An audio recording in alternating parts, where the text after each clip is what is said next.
Welcome to the blog guys. क्या आपको भी लगता है कि डिस्क बल्ज में कंप्लीट बेड रेस्ट करना सही है? शायद नहीं। So welcome to the day 3 of the blog guys. As you know, मेरा नाम सागर है और मैं लास्ट 1 ईयर से डिस्क बल्ज की प्रॉब्लम से सफ़र कर रहा हूँ।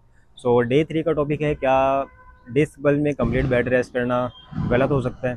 तो आइए मैं अपनी पर्सनल जो जर्नी है उसके अकॉर्डिंग आपको चीज़ें समझा दूँ। जब मुझे डिस्क बल्ज हुआ तो मुझे काफ़ी बंदों ने ये बताया, काफ़ी लोगों ने मुझे ये सजेशन दिया कि आप ना कंप्लीट बेड रेस्ट कीजिए, आपकी जो रिकवरी है वो जल्दी होगी। तो मैंने भी उनकी ये बात मानी कि हाँ, हो सकता है कि अगर मैं कंप्लीट बेड रेस्ट करूँ तो रिकवरी के चांसेस जल्दी हैं। बट ऐसा नहीं हुआ। जब मैं बेड रेस्ट पर गया तो उसके बाद मुझे स्टिफनेस ज़्यादा होने लगी, जिसकी वजह से मुझे काफ़ी इरिटेशन होती थी। सो जब मैंने इसके बाद ये चीज़ें रिसर्च की कि कम्प्लीटली बेड रेस्ट करना सही है या फिर गलत है, तो उसके बाद मुझे ये पता चला कि जब आप कम्प्लीटली बेड रेस्ट कर रहे होते हैं तो वो आपकी मूवमेंट को कंट्रोल कर रहा होता है। मूवमेंट आपकी बिल्कुल बंद हो जाती है, जिसकी वजह से स्टिफनेस वगैरह की आपको प्रॉब्लम फेस करनी पड़ सकती है। सो ये मैं एक रियल एग्जांपल के थ्रू आपको समझाता हूँ कि होता क्या है।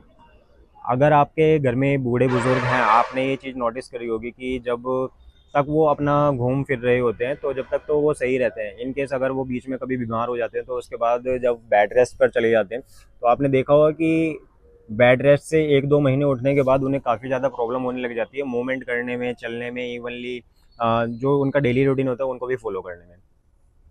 सो सेम रीज़न यहाँ पर भी हम अप्लाई कर सकते हैं, सेम चीज़ें हम यहाँ पर भी अप्लाई कर सकते हैं।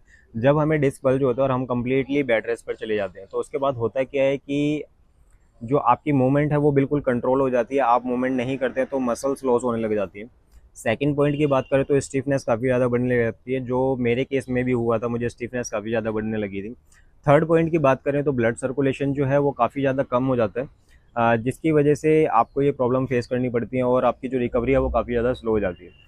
फोर्थ पॉइंट की अगर बात करें तो फियर ऑफ मूवमेंट बढ़ता है। जब आप कंप्लीटली बेड रेस्ट कर रहे होते हैं तो उसके बाद अगर आप वॉकिंग भी कर रहे होते हैं तो इवनली आपको ये लगता है कि अगर मैं ये मूवमेंट करूँ तो ये प्रॉब्लम ना हो जाए, अगर इस तरीके से चलूँगा तो ये प्रॉब्लम हो जाएगी।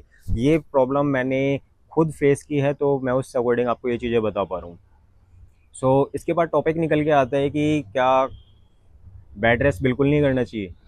मेरा मानना है बिल्कुल नहीं करना चाहिए आपको complete bed rest. In case अगर आपको डॉक्टर ने सजेशन नहीं दिया है, इन केस अगर आपकी इंजरी जो है वो सीवियर नहीं है, तो कंप्लीट बेड रेस्ट करना बिल्कुल अवॉइड कीजिए। कंट्रोल मूवमेंट कीजिए, आपको कौन कौन सी मूवमेंट करनी है, कौन कौन सी मूवमेंट अवॉइड करनी है, आप उन पे ध्यान दे सकते हैं, बट कंप्लीट बेड रेस्ट करना सॉल्यूशन नहीं है। सो डिस्क बल्ज में कंप्लीट बेड रेस्ट करना सॉल्यूशन नहीं होता है। आप अपनी मूवमेंट को कंट्रोल करके जितनी ज़्यादा आप अपनी डेली रूटीन को आप फॉलो कर सकते हैं, आप उन्हें कीजिए, तो हो सकता है कि आपकी रिकवरी फास्ट हो। तो आने वाले कुछ व्लॉग में मैं आपको ये चीज़ें भी गाइड करूँगा कि आपको कौन कौन सी जो हैबिट्स हैं वो आपने अवॉइड करनी है, कौन कौन सी आपने डेली रूटीन में अपना फॉलो करनी है। सो मिलते हैं नेक्स्ट व्लॉग में। Thank you for watching and welcome to the next vlog.